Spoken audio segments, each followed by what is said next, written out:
Good morning students. आज के इस लेक्चर में हम करेंगे to find sum and average of three numbers. इसका फ्लो चार्ट भी हम देखेंगे और सी के अंदर इसका प्रोग्राम कैसे बनेगा वो भी हम देखेंगे। तो स्टूडेंट, अगर आप इस चैनल पर नए हैं तो इसे सब्सक्राइब करके हमारे साथ जरूर से जुड़ जाएं, क्योंकि फ्लो चार्ट के साथ अगर आप इस तरीके से प्रोग्राम्स कर लेते हैं तो कोडिंग में आप डेफिनेटली एफिशिएंट हो ही जाएंगे। तो स्टूडेंट, फ्लो चार्ट और प्रोग्राम अगर आप इसी तरीके से और भी सीखना चाहते हैं तो हमारे साथ जरूर से जुड़ जाएं। Now see the flow chart. सबसे पहले ओवल बॉक्स में स्टार्ट लिखकर फ्लो चार्ट को स्टार्ट करेंगे, फ्लो लाइंस के थ्रू आगे बढ़ेंगे और अब लेंगे input. Take three numbers num1, num2 and num3। हमें तीन नंबर्स का सम कराना है तो हम तीन नंबर्स एज द इनपुट लेंगे। फ्लो लाइंस के थ्रू आगे बढ़ेंगे और अब करेंगे प्रोसेसिंग।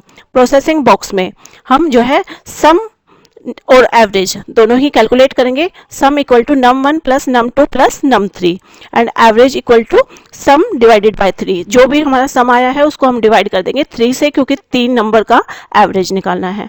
फ्लो सम और एवरेज आ चुका है। फ्लो लाइंस के थ्रू आगे बढ़ते हुए आउटपुट बॉक्स में प्रिंट करा देंगे, प्रिंट सम कॉमा एवरेज। अब फ्लो लाइंस के थ्रू आगे बढ़ते हुए ओवल बॉक्स में स्टॉप लिखकर फ्लो चार्ट को फिनिश करेंगे। Now let's see the program in C. सबसे पहले लिखेंगे हैश इंक्लूड। हैश इंक्लूड करती है हेडर फाइल्स को। stdio.h ये हेडर फाइल हमने इंक्लूड की अपने इस प्रोग्राम में। क्यों? ताकि इस हेडर फाइल के अंदर जितने भी इनपुट आउटपुट फंक्शंस हैं उनको हम अपने प्रोग्राम के अंदर यूज कर सकें। और इनपुट आउटपुट फंक्शन जो कि हैं स्कैनफ एंड प्रिंटफ, इनको हम फर्दर यूज करेंगे अपने प्रोग्राम के अंदर। Now move on the next line. लिखेंगे हैश इंक्लूड stdio.h हमने लिख दिया। इसकी तरह ही लिखेंगे अब conio.h। ये ऑप्शनल है ये हेडर फाइल इंक्लूड करना, और ये console input output header file है। इसके अंदर हैं कंसोल इनपुट आउटपुट फंक्शंस जो कि हैं clr, scr, getch, जिनको हम अपने प्रोग्राम के अंदर यूज करेंगे। Now come on the function that is main function. ये बहुत ही इंपॉर्टेंट फंक्शन है और यहीं से सी के प्रोग्राम की एग्जीक्यूशन स्टार्ट होती है, क्योंकि कंपाइलर यहीं से वर्क करना अपना स्टार्ट करता है। और ये हर प्रोग्राम में मेन फंक्शन होना ही चाहिए और ये सिर्फ एक ही होता है। अब इसके आगे हम लिखते हैं डेटा टाइप। अगर हम यहाँ पे void लिखें तो void डेटा टाइप अगर हमने लिखी तो इसका मतलब ये कोई भी वैल्यू रिटर्न नहीं करेगा। तो हम यहाँ पे कुछ और भी लिख सकते थे, लाइक यहाँ पे हम void की जगह int भी लिख सकते थे, या जो भी डेटा टाइप हम मेंशन कराना चाहें वो मेंशन कर सकते थे। यहाँ पे अगर हम int डेटा टाइप लिखते तो इसका मतलब कि ये जो फंक्शन है ये इंटीजर वैल्यू रिटर्न करता। अभी हम लिखते हैं void डेटा टाइप जो कि कोई भी वैल्यू रिटर्न नहीं करेगा। ठीक है। Now take three numbers as the input. अब आपको जो है तीन नंबर्स चाहिए, तो तीन नंबर्स के लिए सबसे पहले हम थ्री वेरिएबल्स लेंगे जो कि हैं इंटीजर टाइप के, num1, num2, num3। तो ये तीन वेरिएबल्स हमने डिक्लेयर किए। हर लाइन के बाद सेमीकोलंस लगेगा। जैसे ही आपने num1, num2 एंड num3 ये तीन वेरिएबल्स आपने डिक्लेयर किए तो मेमोरी के अंदर इनके लिए जो है स्पेस बन गया इंटीजर टाइप का। अब ये जो वैल्यू स्टोर करेंगे जो कि होगी इंटीजर टाइप की वैल्यूज को ये स्टोर कराएंगे। ठीक है। और इंट की जो साइज रहती है वो होती है 4 बाइट। तो 4 बाइट की मेमोरी साइज जो है हमारी रिजर्व हो गई है। ठीक है। फिर हम जो है अभी हमने सम और एवरेज निकालना है, तो सम कोमा एवरेज ये दो वेरिएबल्स भी हम लेंगे जिसमें हमारा रिजल्ट कैलकुलेट होगा। जैसे ही आपने सम और एवरेज लिया तो सम और एवरेज इनकी भी मेमोरी में अपनी स्पेस बन गई। ठीक है। अब हम फंक्शन यूज करते हैं that is clr scr, clear screen function. और ये जो फंक्शन है ये conio.h हेडर फाइल से आया है और ये हमारी आउटपुट स्क्रीन को क्लियर कर देगा। अगर हमारी आउटपुट स्क्रीन पे पिछला कोई भी आउटपुट लिखा हुआ है वो सब क्लियर होगा, यानी बिल्कुल क्लियर आउटपुट स्क्रीन हमें मिलेगी इस फंक्शन से। ठीक है। अब जो है हम प्रिंट कराएंगे उस आउटपुट स्क्रीन पे प्रिंटफ फंक्शन से। तो प्रिंटफ फंक्शन एक आउटपुट फंक्शन है जो कि आया है stdio.h से।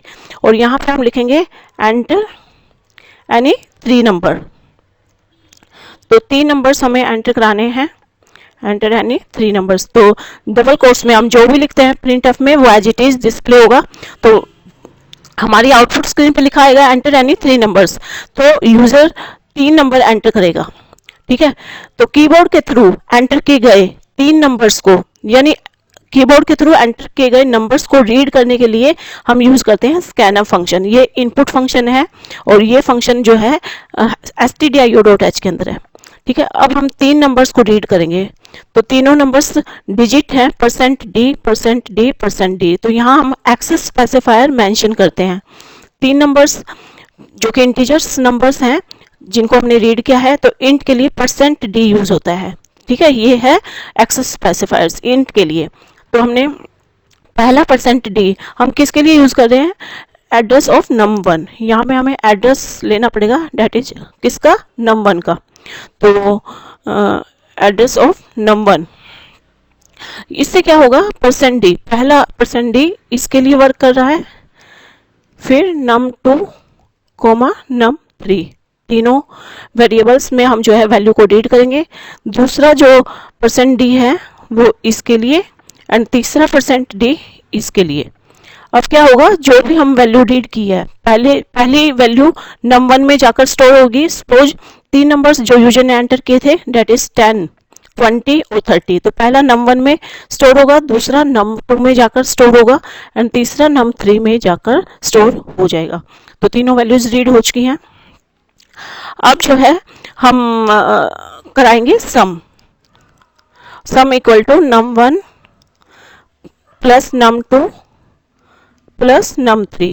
तो तीनों वैल्यूज जो हमारी आई थी num1 num2 num3, उन तीनों का होगा sum and average equal to sum divided by 3।